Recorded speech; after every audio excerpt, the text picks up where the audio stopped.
Welcome to the Scottish Rite of Freemasonry channel. I'm Maynard Edwards, 32nd degree KCCH, your host here on the channel, along with our grand historian, our grand archivist, Brother Arturo de Hoyos, 33rd degree Grand Cross, important.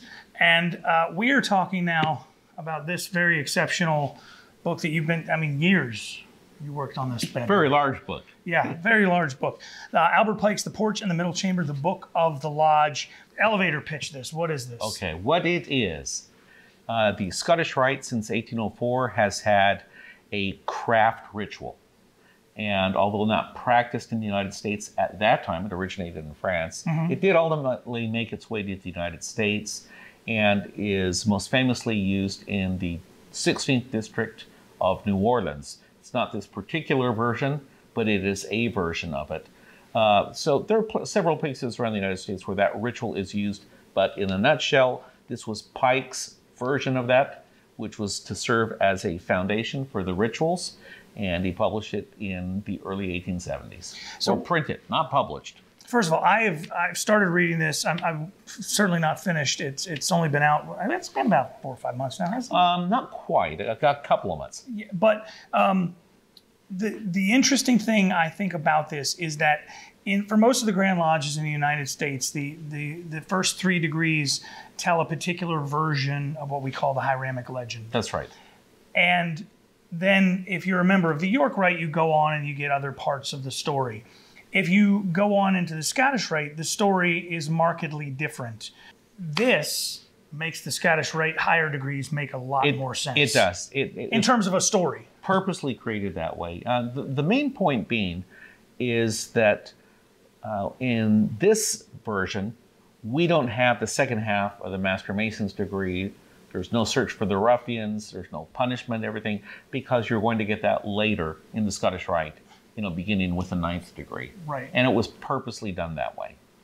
Whereas in the York Rite degrees, a lot of that is included in those first 3 degrees. Correct. That was taken care of. Thomas Smith Webb, famously or infamously, depending on who you ask. Depending on your jurisdiction, right. Made modifications to the ritual.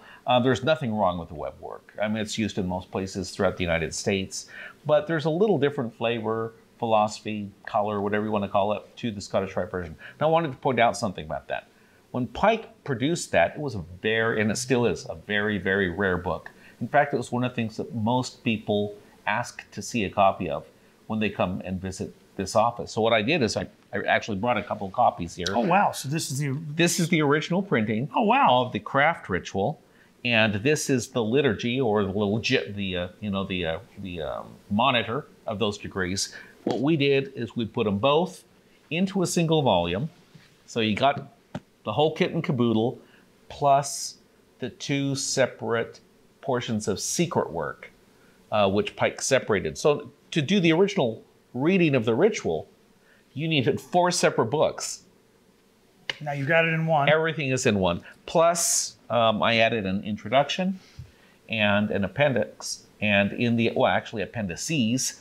One of the things in the appendices is a translation of that original 1804 French ritual. So you can read the original version of the Scottish Rite craft ritual and then Pike's version of it. And there's some discussion about, common expressions and things done in those versions of the ritual in other places also.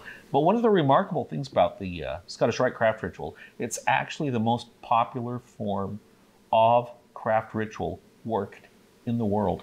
You'll find it in more countries than any other particular type of symbolic ritual. So mostly Romance languages, throughout Latin America, but also in places that you might not expect. Serbia, Croatia, Bulgaria, even Germany. France, obviously, Greece. It's in many, many places, but it's an extremely interesting form of ritual, much more dramatic and symbolic. And I guess we should point out that this is not meant for modern Masons in the United States, especially, to attempt to perform these degrees. No. This is a study. That's right. Pike purposely prepared it that way. In his introduction, he explains that it was created for study to lay a foundation for the Scottish Rite degrees. Now, there's nothing wrong with these other countries using those rituals, of course, but there's some letters by Pike in the back where he states explicitly that the Grand Constitutions didn't give the Supreme Council any authority over the craft ritual, and so that's a privilege that justly belongs to the Grand Lodges. In terms of this volume and this collection versus what we in the States would be familiar with as the lessons and the allegories of that third degree, are there things that are surprising? Are there things that are curious? Is there something that sticks out that's like, well, that's strange that that's in there? I wouldn't say that the lessons themselves are strange. I would say more that the way in which they are taught is more impressive, maybe a little bit more dramatic. I'm not saying that it's better. I'm just saying that it will make a stronger impression on most people. You know, it's what's your preference? You know, chocolate or vanilla ice cream, or chocolate and, you know, strawberry. To me, this includes much more of some of the older features, what you might consider, you know, more. Freemasonry came from earlier times where people were perhaps a bit more blunt, if we want to say, in the way that they portrayed some things. And that this includes some of those more continental elements, less of the English flavor and more the French. 1717, we find the first Grand Lodge starts getting formed. So Masonry starts that process of formalization. 1725, the first high degree is the Master Mason degree. And then 1801, we start to see the Scottish Rite formalizing, and in the years prior to that, Stephen Moran and the Order of the Royal Secret. Mm-hmm. Thank you. Where does this fit? Where does that fit in that? This is actually the end result of a lot of the work that happened in the Caribbean with Stephen Moran's work.